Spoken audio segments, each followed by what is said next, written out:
Hello, everyone, and welcome to the Self-Care Forum podcast. I'm Dr. Cedric, your host, and certainly wellness advocate.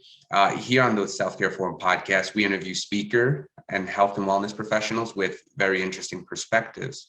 Our goal is simply to interest you in the care of the human frame, in diet, and in the cause and prevention of disease. Today, we have with us the wonderful dietitian, Shanon.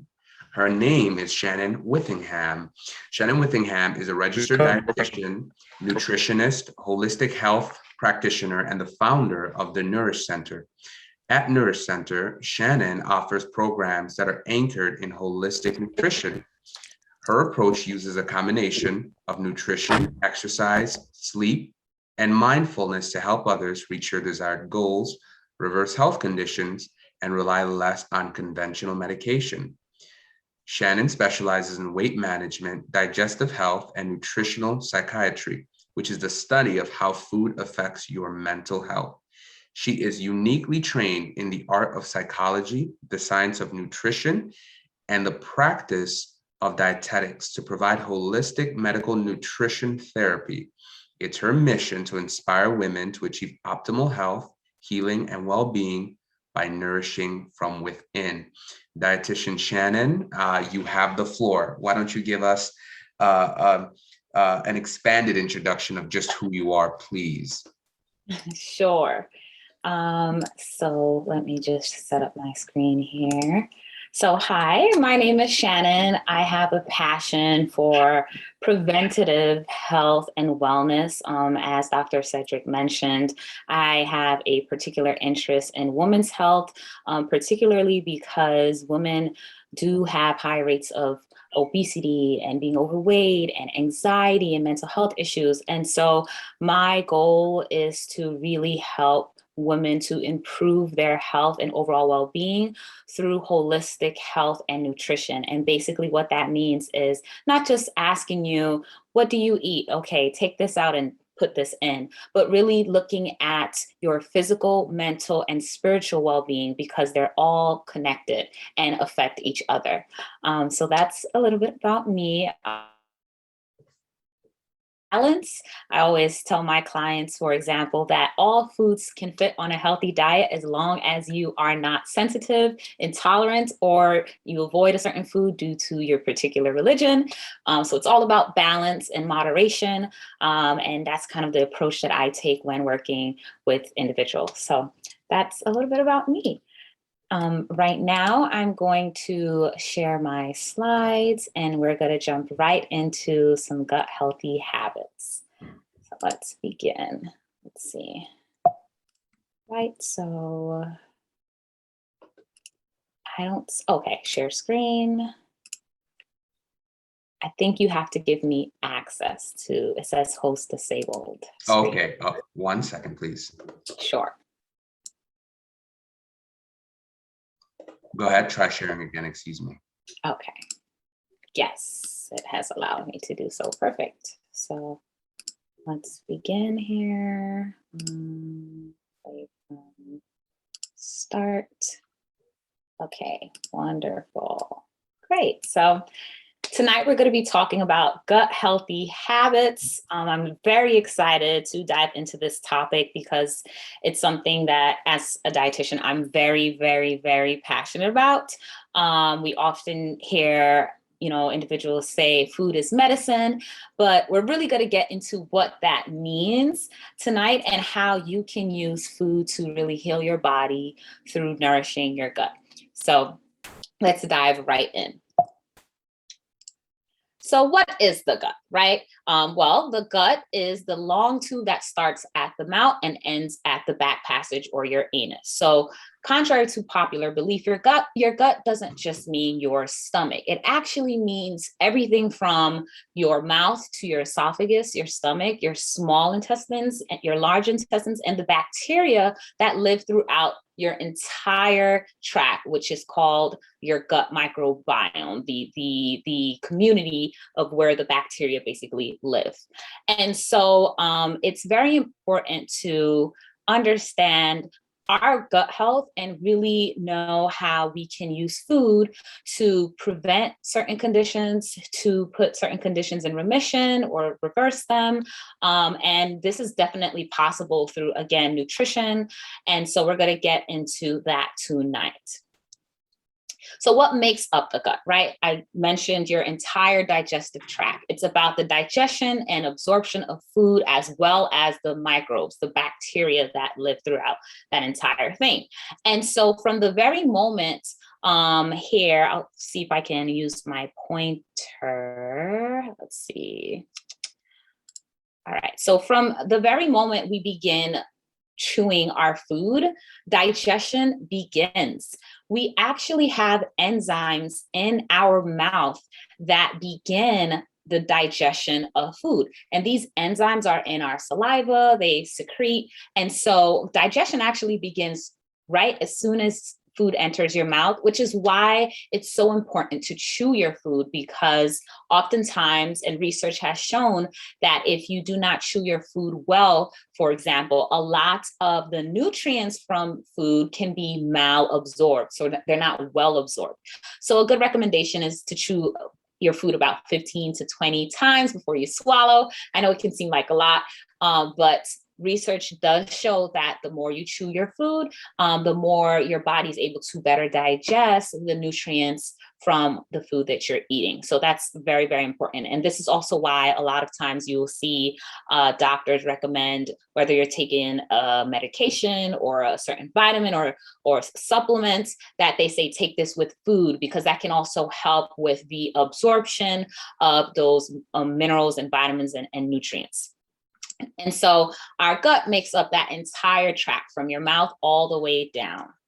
And so we also have a gut microbiome, and you can think of it as a smaller community within your digestive tract. And basically, your gut microbiota, which is where these bacteria live, is where a lot of the hormone creation begins. So your body's able to make its own hormones in your digestive tract. It's also where a lot of nutrients are being absorbed, especially in the large intestines, and so on and so forth. And so your gut microbiome is where bacteria lives, and you can actually, well, basically you have a good balance. You should work towards a good balance of having a good bacteria. And I know at first it can kind of sound daunting, like why would I want bacteria in my gut? But we are actually more bacteria than we are cells, and I'll talk a little bit about that as we continue on further.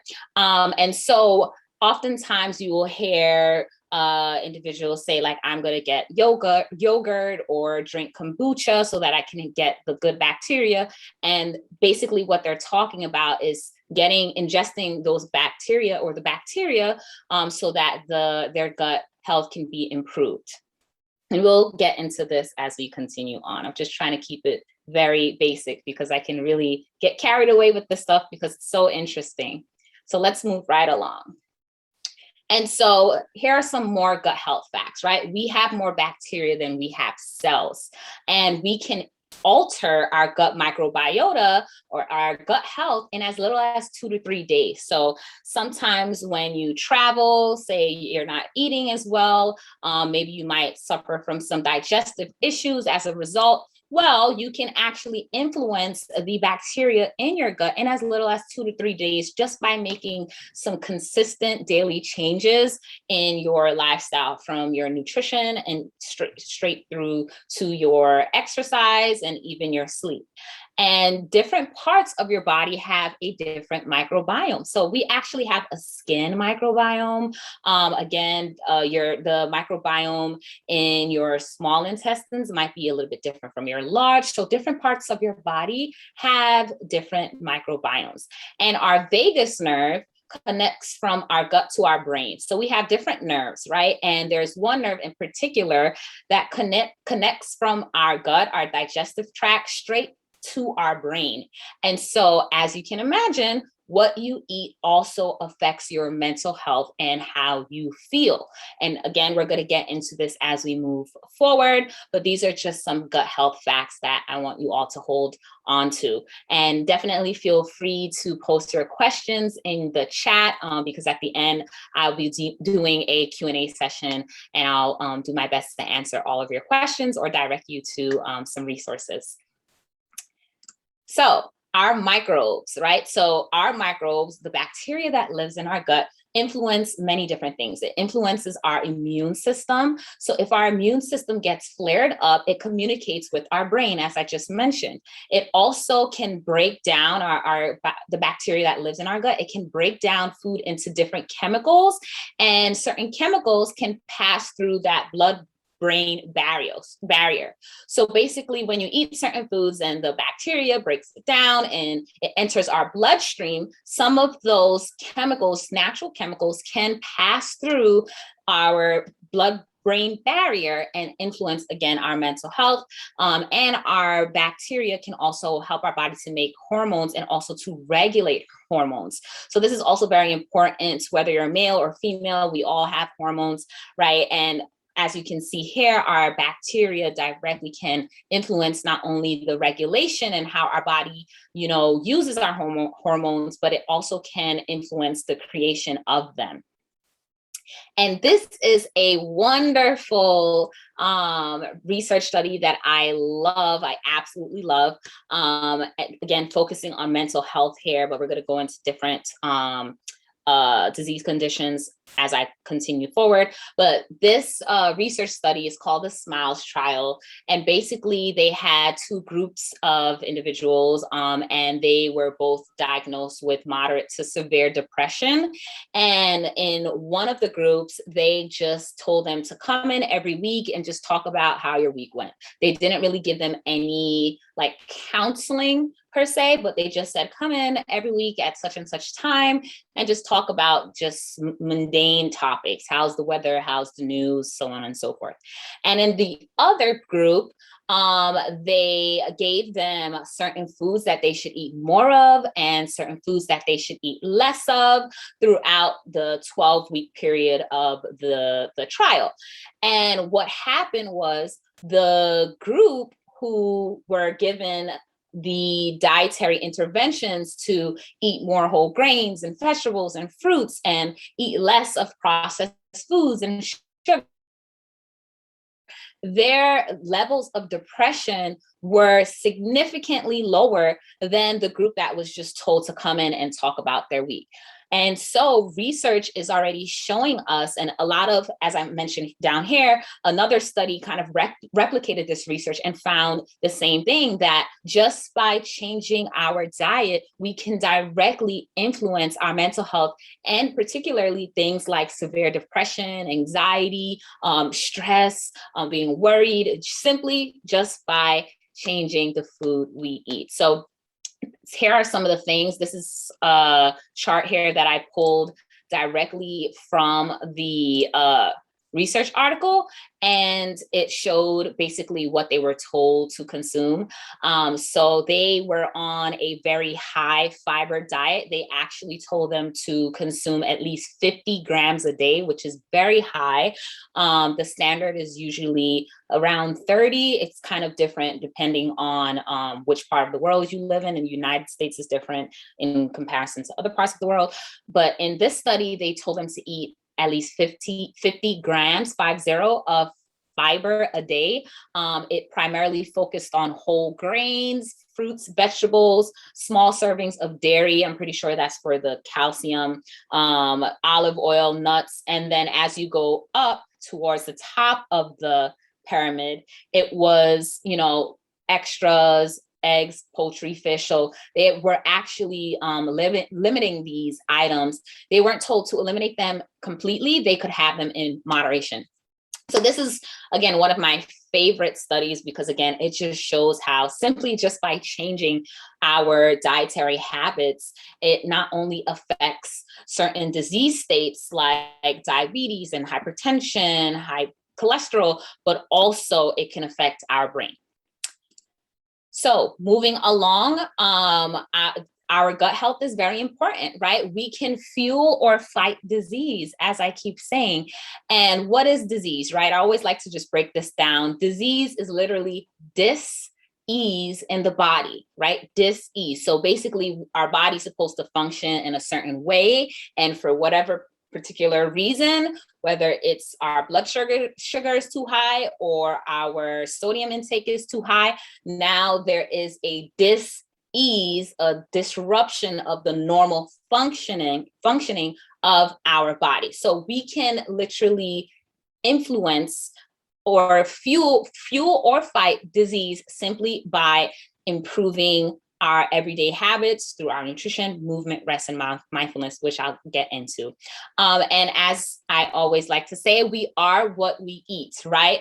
So all doctors know this, all pharmacists, dietitians, what have you, we all have to go through certain courses. We all, for the most part, have to take chemistry, anatomy, physiology, biology, all these science courses. And when you study how the human body is made from when a baby is being formed, it's literally a variety of different proteins and fats and sugars and all these things that make up what a human is. And a lot of these things, if not all, can be found in food. We can find proteins in foods. We can find fats in foods. And we can find carbs in foods, right? And so we literally are what we eat. And that's what a lot of us mean. A lot of the practitioners, what we mean by we are what we eat is that literally we can influence how our body functions simply by putting in the things that it needs to thrive. Another important factor about our gut health in particular is that 70%, this is very high, 70% of your immune system is in your gut. Okay, 70% of your immune system thrives or lives within your gut health. And so simply by changing the way you eat, you can directly influence the functioning of your immune system. I remember when the pandemic first started, early March of 2020, my mind immediately went to how can I improve my immune system? How can I get my zinc, my vitamin C, my vitamin D, all these things. And in the beginning, of course, there wasn't a lot of research out there yet. So a lot of the preventative doctors and preventative dietitians like myself, we were kind of talked down on like, what you're talking about, like that's not proven in science and what have you. And now what do we see? We see individuals who are overweight or suffering from obesity have worse COVID outcomes. We see individuals who are low in vitamin D have worse COVID outcomes. We see zinc and vitamin C being a main factor in COVID outcomes. And now all the research is coming out that's basically showing exactly what many of us have been saying about how we can influence our immune system through our food simply by improving our gut health, right? Because 70% of it exists in our gut. All right, so as you can see here, our nutrition, our eating habits directly influence our overall health and vitality. Moving along. So tonight we're going to be touching on 4 main things: the importance of good gut health, which I kind of already started to talk on, causes of poor gut health, consequences of poor gut health, and how to live a gut healthy lifestyle. All right, and I'm going to be going into what I call the Nourish Pillars. These are just 4 pillars that I use to improve my clients' health. As mentioned earlier, my main focus is weight management and mental health, and then also cardiometabolic issues. So I work with individuals who have high blood pressure, high blood sugar, and high cholesterol. So we're going to get into how we can live a gut healthy lifestyle and focus on those Nourish pillars that I'll get into as we move forward. So this is a very fun thing I love to do whenever I do a webinar. We're going to do a gut health assessment. So all of us, if you can grab your phone or a pen and paper, or if you're good with math in your head, that's fine too. But we're going to do a quick gut health assessment. I do want to mention that there are so many companies that are coming out with products and tests that basically claim to determine how healthy your gut is, but unfortunately, there has been no proven gold standard to assess the health of someone's gut. You kind of have to look at a variety of different factors, which I'm going to touch on a few here. But I just wanted to mention that because a lot of people fall for these marketing tactics that a lot of these companies are coming out with, because now they see, wow, gut health is so important, especially now with the pandemic. And so they're creating products claiming to, buy this package and it's send us your stool or send us your saliva or what have you, and we will tell you how healthy your gut is. Just be aware of that. The best way to really assess how your gut is performing, or your gut health, your digestive health is performing, is by paying attention to some of the things that I'm going to mention here. And of course, speaking with your primary care doctor or dietitian. All right, which we will then do an assessment. Okay, so let's jump right in. How often are you bothered by gut symptoms, such as bloating, acid reflux, or constipation? How often are you bothered by these gut symptoms? Is it less than 1 week? If it's less than 1 week, give yourself just 0 points. If it's 1 to 3 times a month, give yourself 1 point. If it's 1 to 2 times a week, give yourself 2 points. This is a typo. It should actually be like once a day, then give yourself 3 points. Okay, so basically the more you are bothered by the gut health, the gut symptoms, the higher your points would be, right? So if it's less than once a week, 0. If it's 1 time a day, give yourself 3 points. Okay, I'm going to move right along. And if any of you don't catch any of these questions, I can always scroll back. Next, do you take regular medication or over-the-counter drugs, including contraceptive pills? If it's a no, put 0. If it's a yes, put 2. This is a very important question because research is showing us that, again, medication, especially antibiotics, can influence your gut health, right? Antibiotics are going to remove the bad bacteria in your gut, but also the good bacteria, which is why oftentimes when a doctor prescribes an antibiotic, you often have side effects, right? Maybe an upset stomach, or you feel a little bit nauseous. That's because the good and bad bacteria is eliminated in that process. So if you do take regular medication or over-the-counter drugs, give yourself 2 points. If you don't, no points. Do any health conditions run in your family? Diabetes, high blood pressure, so on and so forth.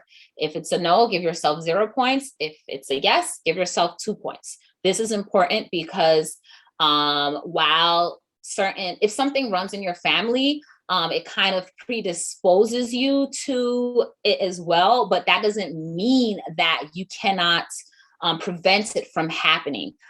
There is the study of epigenetics, and basically epigenetics means how you can turn on or off certain genes by the way you eat, live, your exposure to certain toxins. So just because something runs in your family does not mean you will get it too. All right. So, but here, if you do have something that runs in your family, diabetes, high blood pressure, so on and so forth, give yourself 2 points. We just want to take that into consideration. But if not, give yourself 0 points. How many different plant-based foods do you eat each week? All right, so this can be kind of confusing. I'm going to kind of explain. So by plant-based foods, I mean rice, legumes, fruits, vegetables, nuts, seeds, herbs, spices. All right. This is what I mean by plant-based foods. I don't mean chicken. I don't mean fish. I just mean how many different plant-based foods, such as fruits, whether it's an orange, an apple, a pear, what have you. How many different ones do you eat each week? Is it fewer than 10? Give yourself 3 points. Is it 10 to 19? 2 points.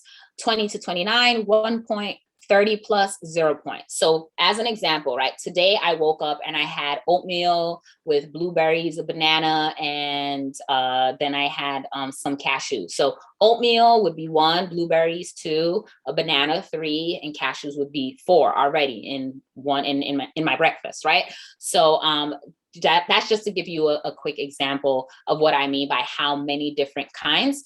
And this is important because research is also showing us that the more we include more plant-based foods, whether you're vegan or not, the more we introduce good bacteria and different types of bacteria into our gut, which will benefit our overall health. All right. So just looking at how many different plant-based foods do you eat each week can give you a good idea of how your gut health might be impacted or can be improved. So again, if you're eating fewer than 10, give yourself 3 points. If you're eating 30 plus, 0 points. Now, in an average week, how would you describe yourself? Are you unhappy? Are you kind of neutral? Or are you happy? So if you're unhappy, 2 points. If you're happy, 0 points. Again, this is important. Why? Because I mentioned it earlier that our vagus nerve connects from our digestive tract to our brain, and it sends signals back and forth. So your mental health impacts your digestive health, and your digestive health impacts your mental health. What do I mean by that? Well, I'm pretty sure at least once all of us on here have said, I have a good feeling about this, or I'm getting butterflies in my stomach, or what's another one that people often say? I had a good gut feeling about this, right? And so oftentimes, or even this, oftentimes when people are anxious or stressed, they lose their appetite. They do not even want to be bothered with food. And some people, when they're anxious or stressed, they just want to eat. They don't even want to be bothered with anything. They just want to go and eat. And so our mental health directly affects our digestive health. And even research and science and our biology shows us that even when we're very, very stressed, or we are in a situation that is very triggering, it can basically, our body slows down our digestive process in order to focus on other parts of the body, like your brain, so that you can pay more attention to the situation at hand, which is why a lot of times individuals lose their appetite when they're in very stressful situations. So in an average week, how would you describe how you feel mentally? If you're unhappy, give yourself 2 points. If you're happy, 0 points. Next, how often are you unwell? Fewer than 3 times a year, give yourself 0 points.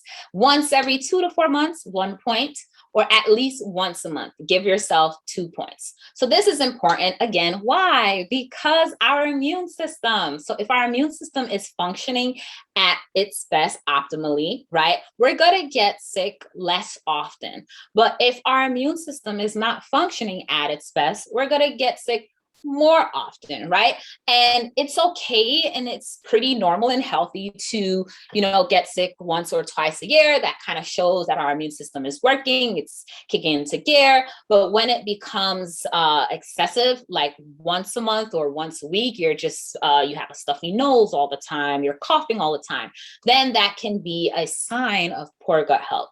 So if you get sick fewer than 3 times a year, give yourself 0 points. If it's at least once a month, give yourself 2 points. And of course, if it's in between that, 1 point. All right, we're almost done. But as you can see, this gut health assessment so far, we're covering different areas. All right. So next question, are you avoiding any foods because of a suspected or diagnosed food intolerance? No, give yourself 0 points. Yes, give yourself 1 point. This is important, again, kind of similar to what I mentioned earlier. The more you restrict certain foods, the less diverse your gut microbiome and your gut health tend to be, your gut microbiota tend to be. And so if you are restricting certain foods because of a suspected or diagnosed food intolerance, that can be something of concern, especially if you are not supplementing as an alternative. So for example, a lot of people who are vegan, they restrict dairy, right? Or they restrict animal products. I'll stick with dairy for now. And so when you restrict dairy, a common thing is, oh, you're going to be low in calcium. So it's very important that if you're vegan, for example, that you're taking a calcium supplement, or you are eating foods that are high in calcium, like spinach and kale and so on and so forth. All right, because again, these are all minerals and vitamins and nutrients that our body needs to thrive. All right, moving forward. Almost done. How many hours of sleep do you get a night on average? So this always, I've done this assessment many times, and a lot of people are getting 5 or fewer. I can't tell you how often the poll usually is 5 or fewer. But if you have 5 hours or fewer of sleep per night, give yourself 2 points. If you have more than 5 hours and less than 7, give yourself 1 point, so 5 to 6 hours. And if you sleep for at least 7 hours a night, do not give yourself any points, all right? Sleep has a direct influence on our gut health, our gut microbiome. If you do not take the time to rest, your body will do it for you. Hopefully, none of you are struggling with walking about or driving and dozing off. That's what I mean by, if you don't take time to rest, your body will do it for you. Or dozing off in the middle of a conversation, or maybe dozing off when you're at work on a Zoom meeting. So yes, you want to make sure that you're getting enough sleep, because sleep directly influences your gut health. You want to give your body time to rest and rejuvenate, and give your body natural energy simply by resting. All right, so give yourself some points or none at all if you do get enough sleep per night. How often are you negatively impacted by stress? Again, this is going straight back to the mental health that I talked about already earlier. If it's less than once a month, 0 points. If it's 1 to 3 times a month, 1 point. If it's every single week, give yourself 2 points. So again, negatively impacted is what I want to focus on here. We all deal with stress in some capacity, probably on a daily basis, whether it's something we see on social media or on the news or in our home. But the key word here is negatively, meaning you literally feel negatively impacted by the situation, or you feel like almost like it's unbearable, or it's something that you have no control over. So now you don't even know how to respond to it. So for example, some people are impacted by stress, but not in a negative way, meaning they could see something on social media, it gets them upset, but then they're like, listen, I'm not gonna let this affect me. I'm gonna go about my day and I'm fine. Other people, they see something on social media, they're negatively impacted, they feel down, they don't really want to do anything. Now they're thinking about it all day. That's what I mean by negatively impacted, all right? So is it every week, 1 to 3 times a month, or less than once a month? Maybe it's just random throughout the year. And how often do you exercise? For at least 30 minutes to 1 hour, to a level where you become short of breath if you try to sing. Meaning, again, if you're working out for 30 minutes, how often do you do that where you're working out for that period of time and now you feel a little bit short of breath if you try to sing while working out? This is important for your cardiovascular health, which also influences your gut health. All right, so less often than once a week, 2 points. 1 to 2 times per week, give yourself 1 point, or 3 or more times a week, 0 points. Exercise directly influences our gut health, even as simple as certain exercises can help our body properly digest food. So the motions that take place in our digestive health can be improved through exercise and certain movements. And so here, you want to just assess how often are you exercising in such a way that you're losing your breath if you try to sing for at least 30 minutes. Is it less often than once a week? 2 points. 1 to 2 times per week, give yourself 1 point. or 3 or more times a week, 0 points. All right, so now it's time to tally your score. We're done. We have completed our personalized. All of you should have your own personal gut health assessment number. Tally your score. Just tally up your score, and we're going to move right along. I'm going to give you guys a chance to do that. All right, so moving along.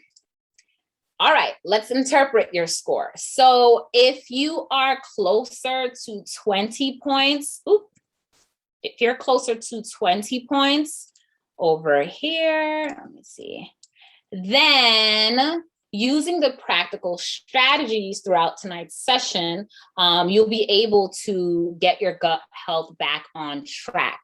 And if you are more towards 0, where did my mouse go? If you're more towards 0, then it's all about keeping your gut health in top condition.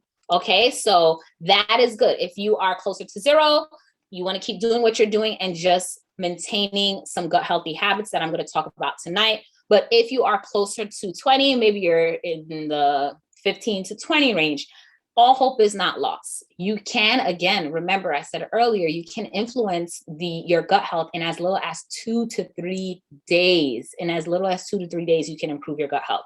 All right, but this is basically an easy peasy way to interpret your score. If you're somewhere in the middle, then obviously you want to keep nourishing your gut and get more towards the 20-point mark. Don't regress in any of the habits that you might be doing right now. Try to progress towards the 20-point marker. Okay, let's see where my mouse went. Okay, so moving along. Oh gosh. Let's see if I can erase this real quickly. So what is the definition of health, right? Well, I love this definition by the World Health Organization. It basically says that health is a state of complete physical, mental, and social and spiritual well-being, and not merely the absence of disease or infirmity. So our health literally is the state of our overall mental, physical, spiritual, and social well-being, not just the state of not having a disease or being infirm or having an infirmity. So basically what they're saying is that now, instead of just saying, okay, you don't have any conditions, you're healthy, we're looking at what is the state of your physical health, your mental health, your spiritual well-being, your social relationships. All of these are interconnected and affect your health, which is a state of balance or equilibrium within all of those things. So you should cherish your body, mind, and soul, right? As much as we hope for our souls to be well, we should hope for things to be well in our health, right? Oftentimes we kind of tend to put our health on the back burner, and we don't realize that, listen, if we are working towards improving our health, improving our energy levels, improving our mood, we can better carry out our life's purpose. We can better carry out the things that we're supposed to do on this earth. So as much as we should hope for our souls to be well, we should care for the body that we have been given, because it is a temple and because it is the body that we have been given to carry out the purpose that is necessary to be carried out on this earth. So you should care for your body, mind, and spirit, because again, they are interconnected. And luckily, everything we go into tonight we'll touch on how caring for or working on your nutrition impacts your mental health, but then working on improving your mental health helps with maybe your confidence, and now you are better able to carry out your purpose. So again, they're very interconnected. So here are some causes of poor gut health. I mentioned some before, but here's a few more. So nutrient deficiencies. So if you, for example, I mentioned if you're deficient in vitamin D, research is showing us that individuals who are deficient in vitamin D, who have low vitamin D levels, have worse COVID outcomes. So their COVID symptoms and how they improve, they have more of a difficult time.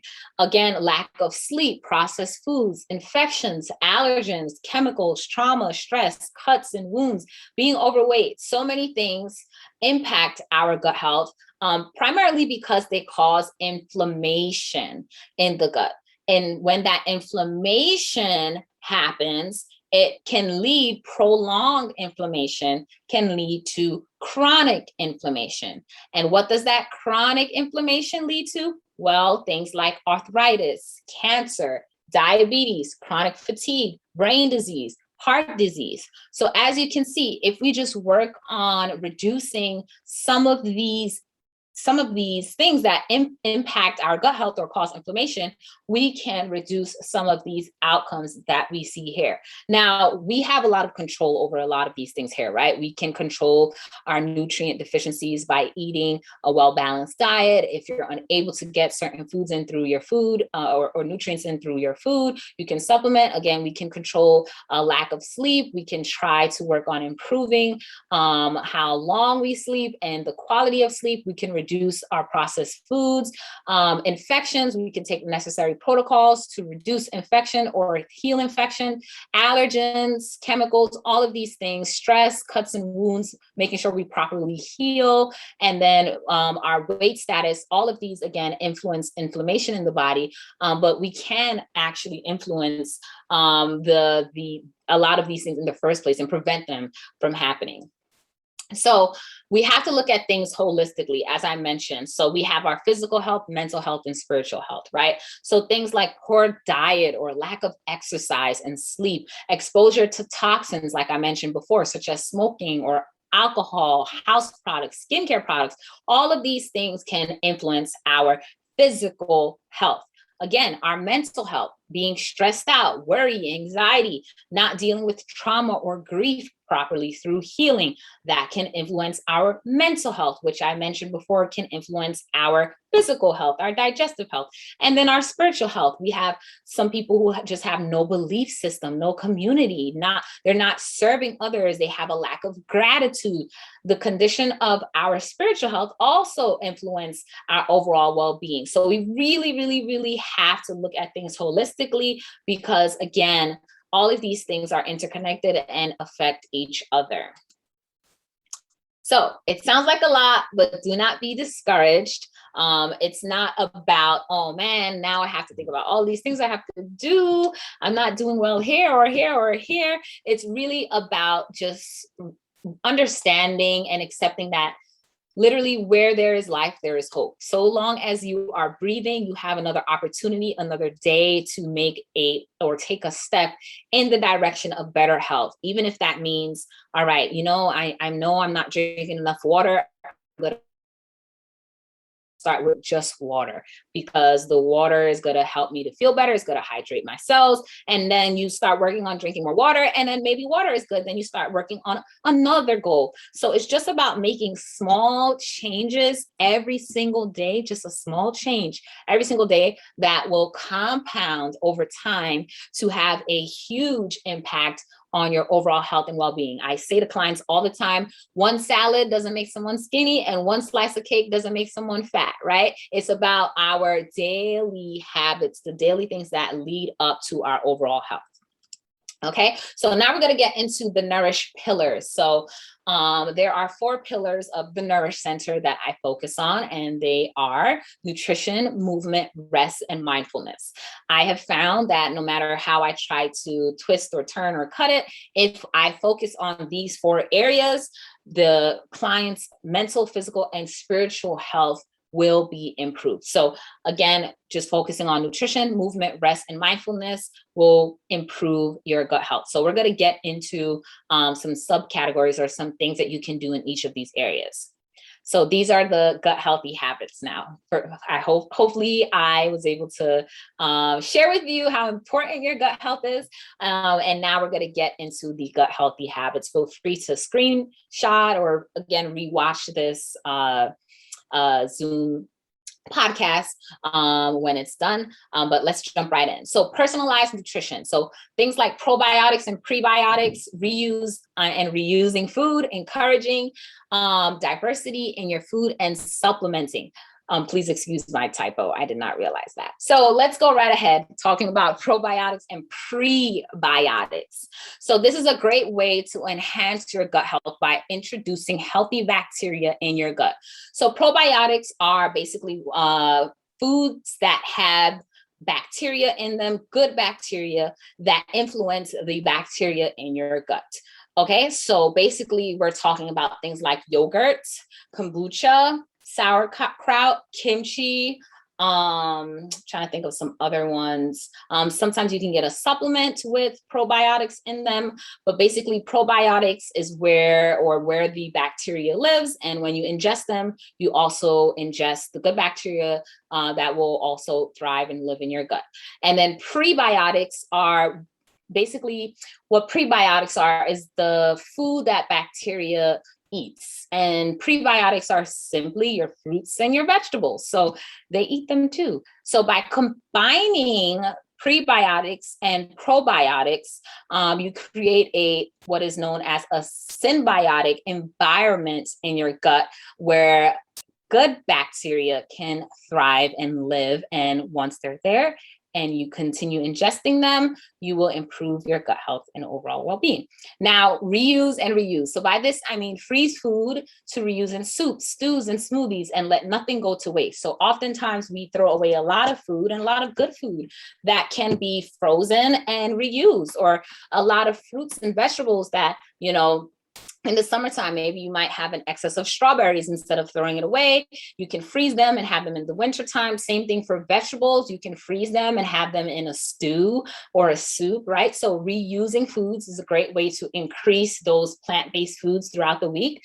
Again, encouraging diversity. So I mentioned this earlier, trying to have at least 30 different plant-rich foods a week. That has been shown to positively improve your gut health by improving the amount of fiber in your diet. And then finally, supplementing. So supplementing where needed. If you are not getting enough nutrients, get a multivitamin, but of course, consult with your doctor or nutritionist or dietitian before doing so, because you don't want to be supplementing where it's not necessary. A lot of people forget that, especially with the fat soluble vitamins, so vitamin A, vitamin D, vitamin E, and vitamin K, you can take excess amounts of that become toxic. So if you're taking too much, you can have toxic overload, especially if you're doing it on a daily basis for a prolonged period of time. You can have toxic overload of those fat soluble vitamins. So always consult with your doctor before. And this is why you'll often see this on social media or what have you, where people say consult with your doctor, because your doctor should have an idea of your health status, the medications you're taking, how certain vitamins and minerals interact with them. And especially like if you're on blood thinner medication, like Coumadin, for example, you want to make sure that your vitamin K intake is consistent. You're not taking too much or too little, because when they took your blood work, they did it based on what you currently consume and what your lab showed. So again, before taking any supplement you find, just consult with your doctor, go over that. There's a lot of interactions that happen with medications and vitamins and minerals and herbs. All right. So again, you want to keep things personalized here. And I want to emphasize that because sometimes people are quick to give individuals a nutrition recommendation, and from a good place, right? We want to help each other. But the thing is, we don't know someone's health status. We don't know what medication they're taking. We didn't do an assessment. We don't know their health history. We don't know their dietary habits, right? So it's always important to approach nutrition from a personalized standpoint. I always encourage individuals to talk to their doctor or their dietitian.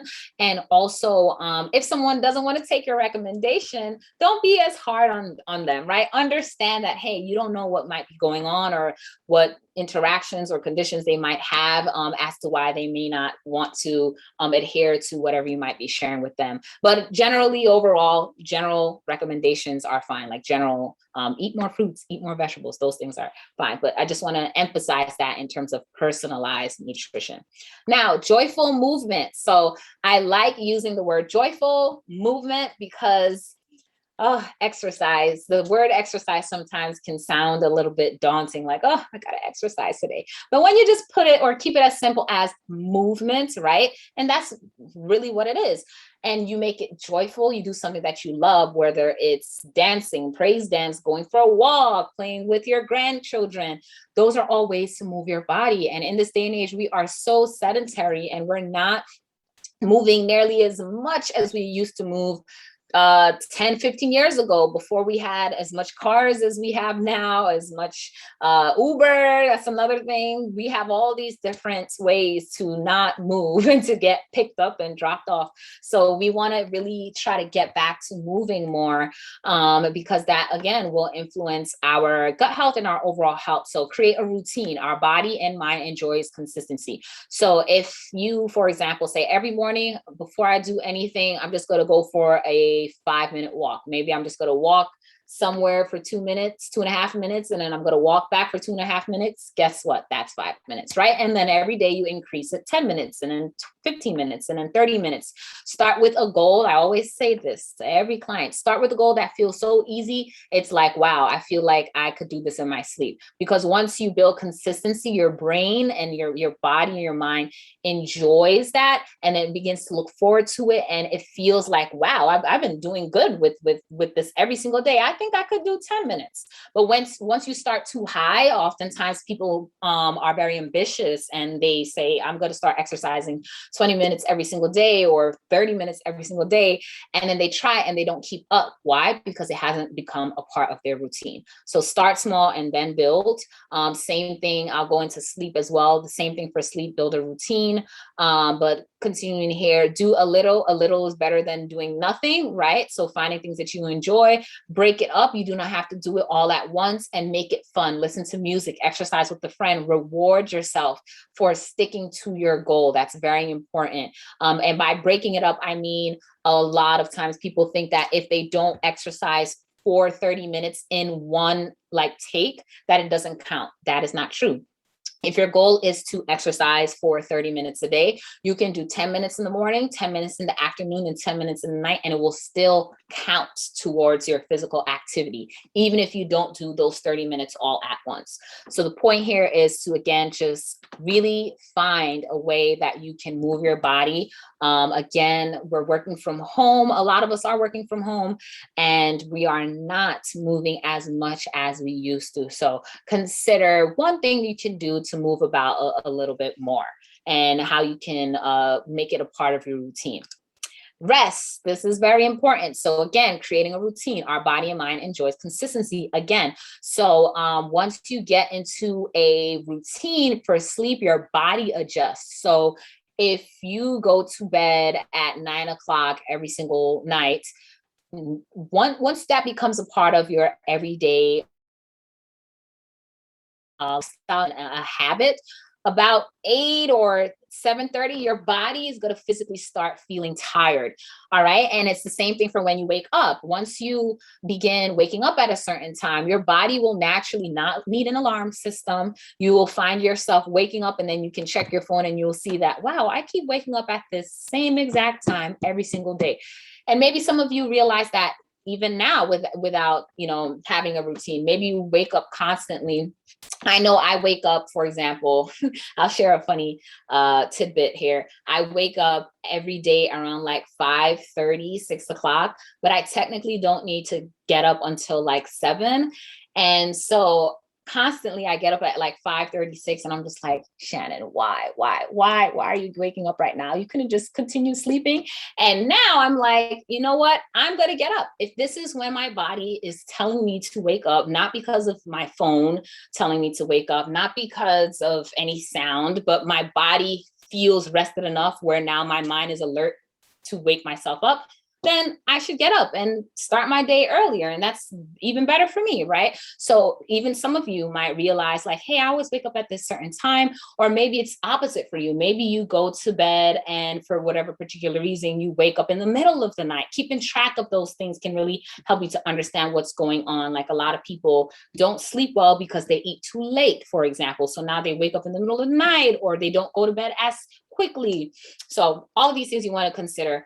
Your environment when you sleep. So a dark, quiet, and cool room is best. Reducing technology, so blue light from your phone, your computer, all of these things can disrupt your sleep. And eating 2 to 3 hours before bed and avoiding stimulants like coffee or certain teas that do have caffeine in them naturally. All right. So all of these things can impact your sleep.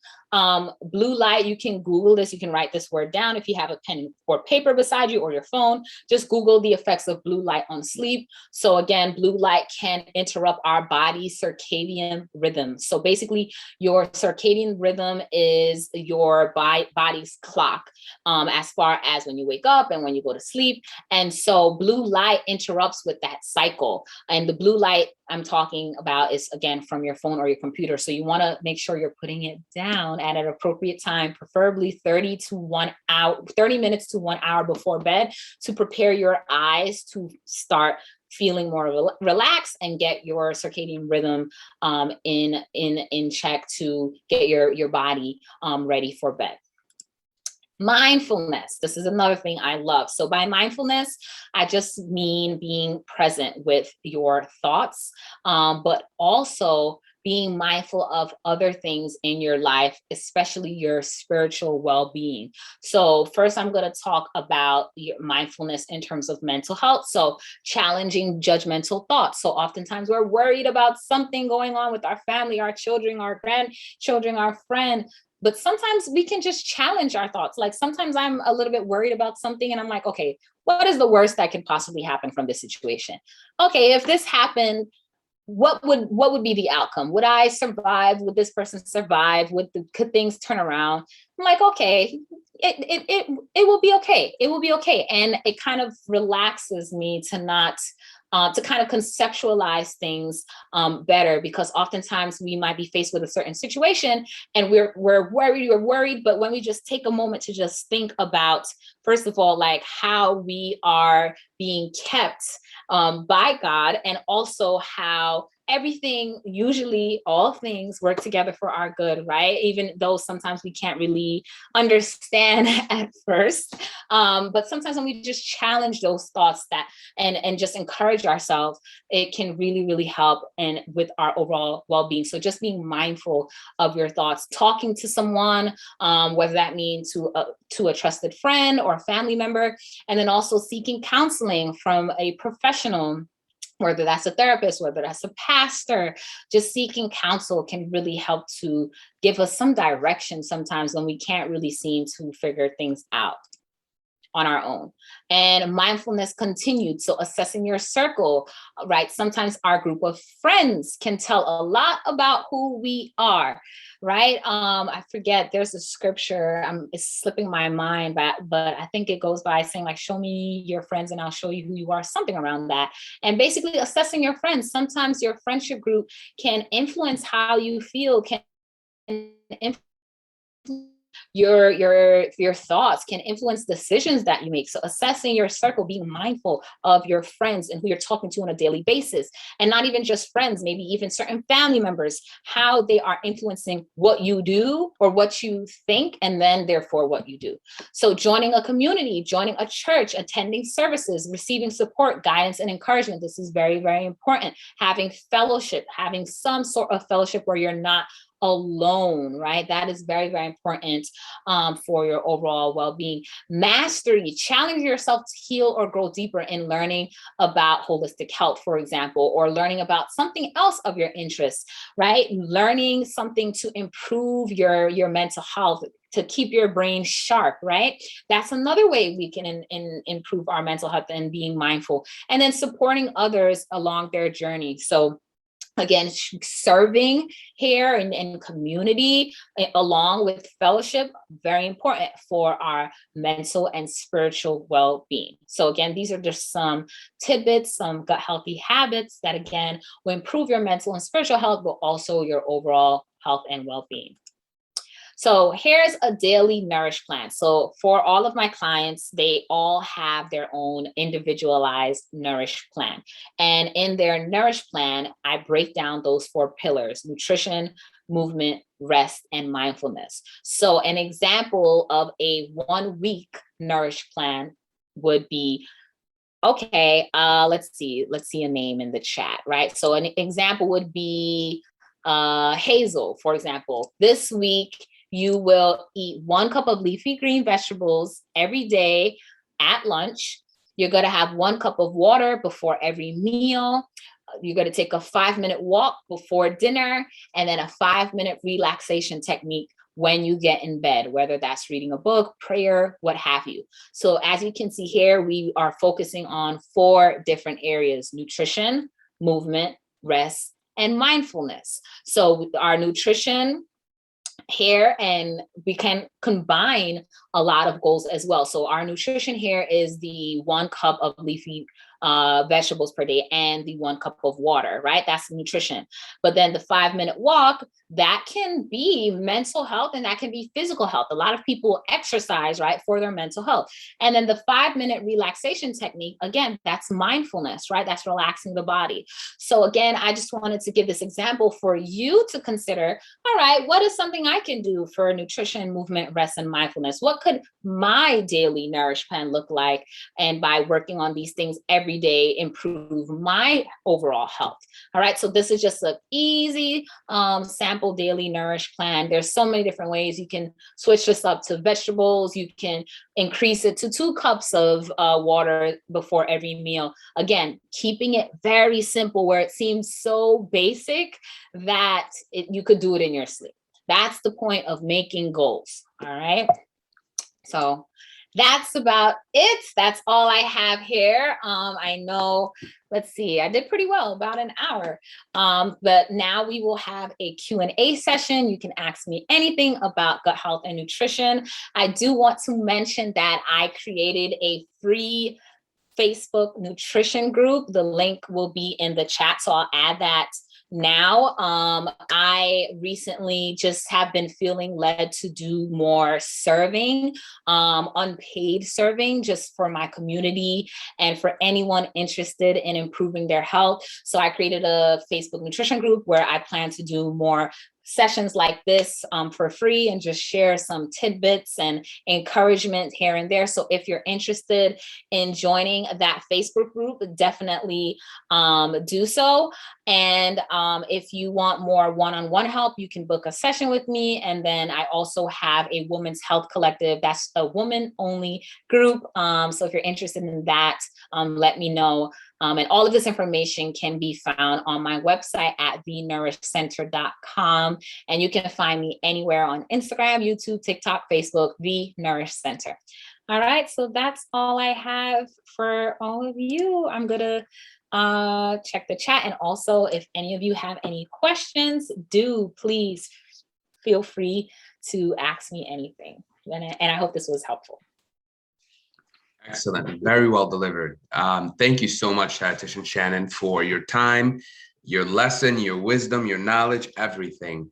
Why don't you go ahead and stop sharing the screen so we can focus back onto you? I think that's exactly. Thank you. So we want to have you on the main screen as we go through and sort of go through the questions. So I'm going to go ahead and I'm going to ask everyone to unmute. Participants.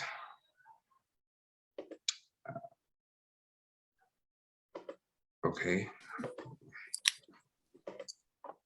Well, so let me go ahead and ask everyone to unmute rather. So does anyone have any questions? Yes, this is Minister McClary, Hayes McClary in Rochester. I want to thank you for a very helpful session. Thank you, Dr. Cedric, as well.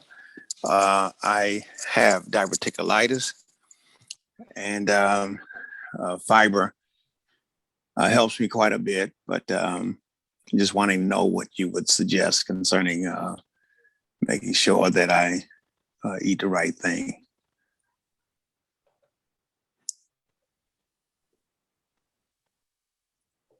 Great question.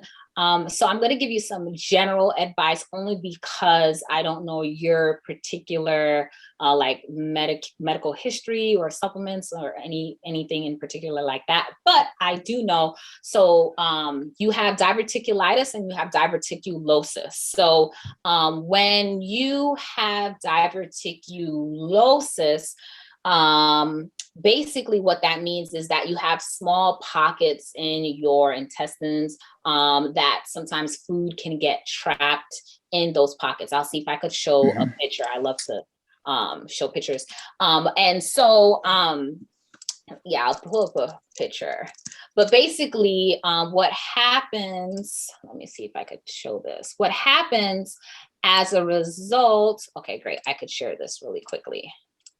Okay, so as you can see here, so there's small pockets and sometimes food gets stuck inside them. As you can see here where it says diverticulitis, you see the green. And basically what happens is what you can do for diverticulosis is to eat a high fiber diet, because basically the fiber helps to bulk up the food that comes into your mouth so that it can easily pass through your digestive tract.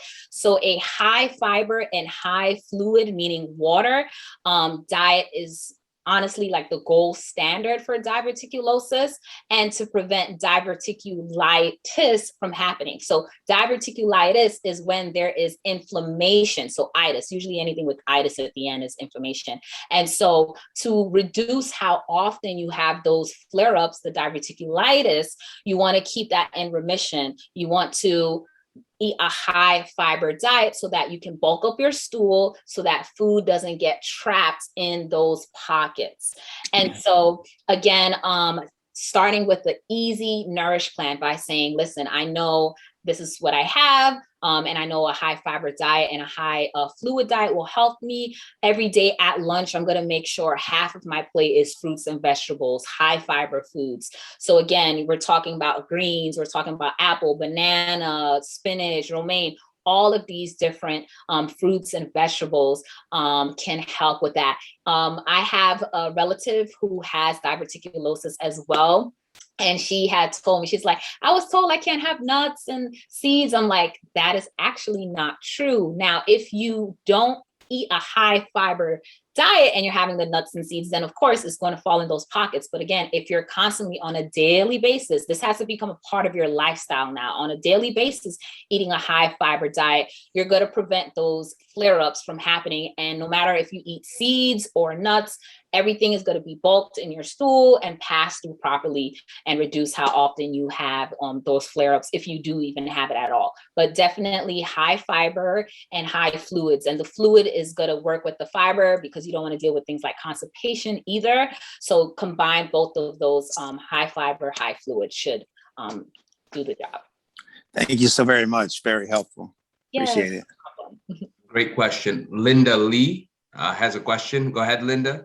I have a couple. One of them is, how can you eat 30 plant foods a week? That's like eating 4 servings of greens a day. Can people actually eat that much? Yes. So it's actually, I love this question because I always get, they're like, oh my gosh, when am I going to be vegan? So yes, that's a great question. I usually always get like, I am not being vegan. So yes, it actually is possible. So for example, I'll give you an example of a salad, right? So a salad might have your romaine lettuce, your tomatoes, cucumbers, what else you might put in a salad?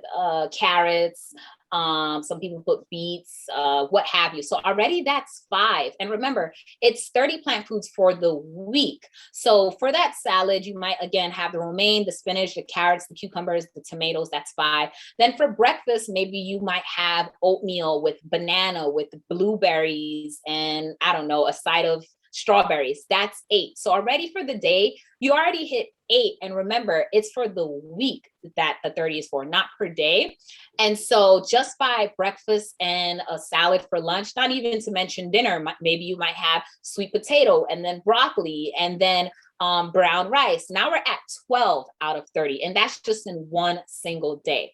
So when you're thinking about the plant foods, think about, again, all those different types of foods that are colorful, because the colorful fruits and vegetables, they do come with their own specific vitamins and minerals specific to the color, that will help your gut health. But again, it's actually not as difficult as most people think when you think about it that way. Even when you think about, again, even as simple as rice. So if you do wild rice in comparison to brown rice, in comparison to, there's another colorful rice I'm forgetting, but that would be 3 already. Or you have, for example, quinoa. Sometimes you have the colorful quinoa, I'm forgetting the name, and then the plain one, that's 2 different types of plant foods. So again, it's quite easy to, when you write it down, the different fruits and vegetables and nuts and grains, seeds also count. So if you're having pumpkin seeds, if you're having almonds and cashews, that's even more. So it's actually easier than a lot of people think when you think of it that way. Okay, thank you. I have one more question. Yeah. What do you recommend? In fact, I have 2. What do you recommend for bloating? I have stomach problems. I can get up in the morning and the first thing I drink water. I drink loads and loads of water. And as soon as I do, everything I eat, my stomach just blows up and it becomes hard as a rock. Yeah, so this is kind of difficult to answer without doing an assessment, only because a lot of people have specific food sensitivities to things that are not even quote unquote unhealthy, but for their specific body, it just doesn't work. So for example, I have a client who as well suffers from gas and bloating. And what we do is basically an elimination diet. And I would recommend doing this with a professional dietitian, where we eliminate certain foods for a period of time. And then we reintroduce those foods back in. And then when certain triggers happen, such as the bloating or the gas, then we can pinpoint, okay, this is what's causing the issue.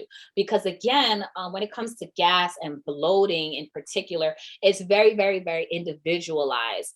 Now, there are some foods called like FODMAP foods. You can Google this word, FODMAP, that have been shown to trigger more gas and bloating than other foods. So that's something that you can look into and see, am I having a lot of these high FODMAP foods? And if so, let me see which ones do I have often, can kind of help you tailor down what might be triggering the gas and bloating. But on the flip side, certain teas, for example, can help with the gas and bloating. So like ginger tea helps, chamomile tea, lemon tea can help to relieve a lot of the gas and bloating. But again, it's very, very individualized. So it's hard to say. Hi, Deacon Hamilton. Yeah. I'm okay. How are you? Okay, great answer. Thank you so much for that, Dietitian Shannon. I think someone's phone is. I didn't know. Someone's talking. I know we were If they could unmute, but I didn't know mute today was themselves. the day. And Sure. Whoever's on the phone, could you please mute yourself? Okay, thank you for that, Dietitian Shannon, as well as Linda for the question. oh, okay. Now that you okay. You're welcome. Okay. I do have one more question. Is that okay or not? It's up to Shannon. Yeah, that's fine. Oh, okay. The other one is, if you do a green drink, like a barley max or something, it's like a health drink, can you count that as a green? Yes. Okay. Yes, you can. So even if you, like some people juice, like they'll juice spinach, kale, celery, lemon, something else, that's 4. So yes, it still counts, whether it's a juice or a smoothie. It's about getting those nutrients in. So it would still count even if you're juicing it or drinking it as a smoothie. Thank you. You're welcome. All right, great questions, and great answer. Thank you so much for that. Does anyone else have any questions for Dietitian Shannon? Let me look at the chat.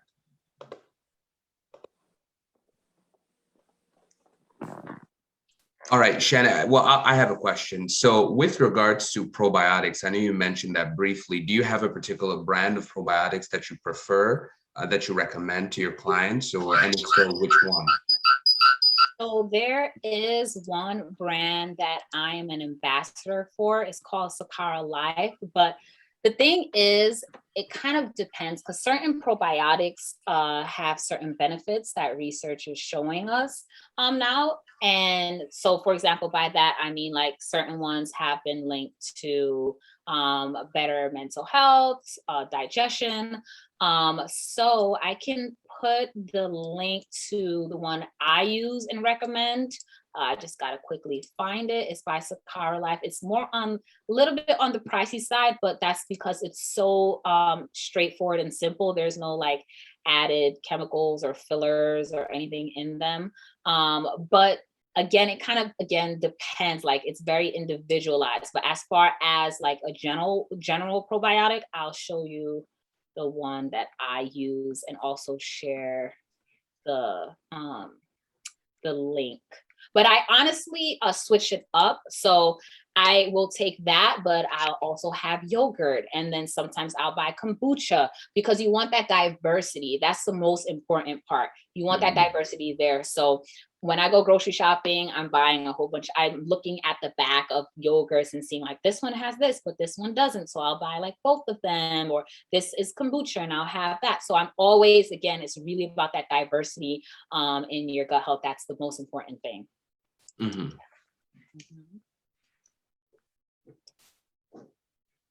I'll look for that link if I can find it. I had shared it with my collective.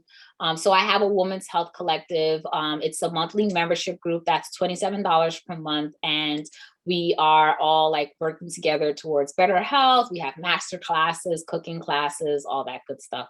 So I had shared it with them there. Okay, here it is. And yeah, it's what I use in addition to kombucha and yogurt. And the reason why I get it from food as well is because, again, I'm getting different prebiotics as well. So for example, with the yogurt, which would be a probiotic, I often put berries on top, which function as a prebiotic. So working those two things, combining those two things together is always really great. So. Right. I have another question when you're ready. Yes, go right ahead. So this one is from Tahira. And it reads, are any of the Greek yogurts in the supermarkets considered decent quality to add to your grocery list? If so, which Greek yogurt brand would you recommend? Ooh, good question. So I don't have a particular brand, but I have a recommendation that I always say. Watch out for the added sugars. The bad bacteria in your gut love those sugars. So, or added sugar. So when I buy yogurt, I always go for unsweetened, whether it's with Chobani's one brand, whether it's So Delicious, which is a vegan brand.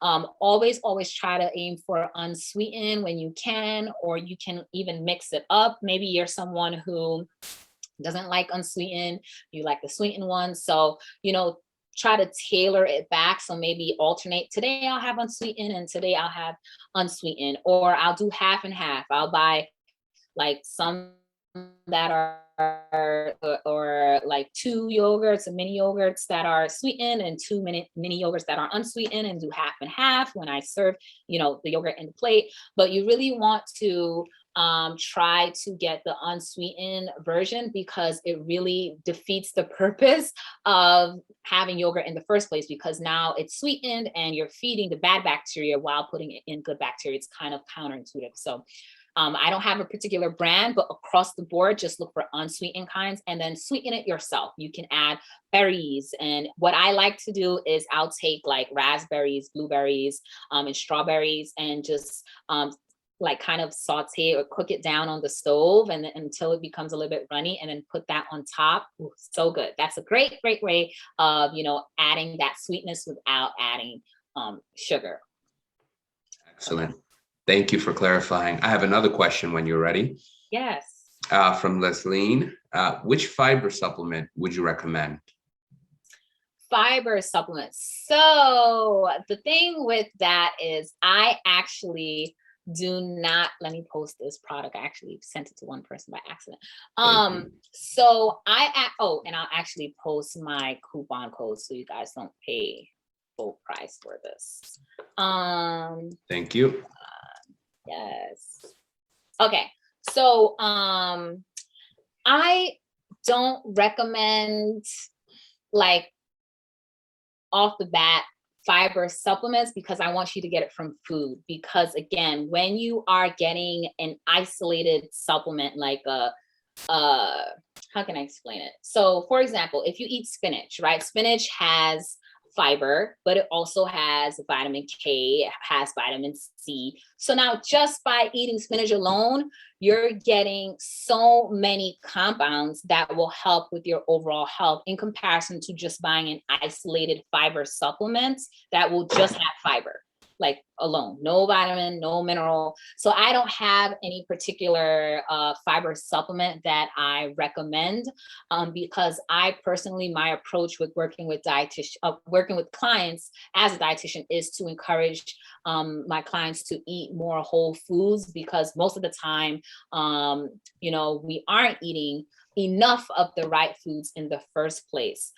So unfortunately, I don't have a particular fiber supplement, but if you do want to add in fiber, consider the fruits and vegetables, nuts, grains, all of that, legumes that you do like. And again, by adding those in, you will be adding in fiber. All of what I just mentioned has fiber in there. Chicken, fish, tuna, meat does not have any fiber at all. So if you, for example, are struggling with cholesterol, a simple remedy is to increase your fiber and decrease how often you have meat, because now you're increasing the fiber, which is going to attach to the cholesterol in your body and bring it out in your stool and your poop.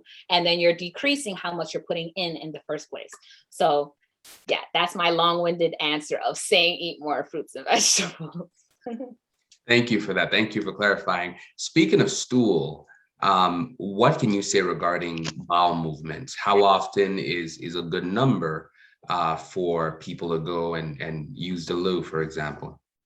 So that also depends, but a good rule of thumb that I've been seeing very common in research and among dietitians is no more than 3 to 5 times a day, because then that can be a sign of diarrhea, and no less than 3 to 5 times a week.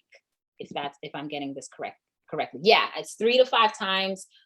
So basically, if it's less than, hopefully I'm getting the numbers right. If it's less than 3 times a week, then that's of concern, of constipation usually, right? But if it's more than 5 times a day, then that can mean rapid transport, meaning your food is rapidly going through you. But if it's less than 1 time a day,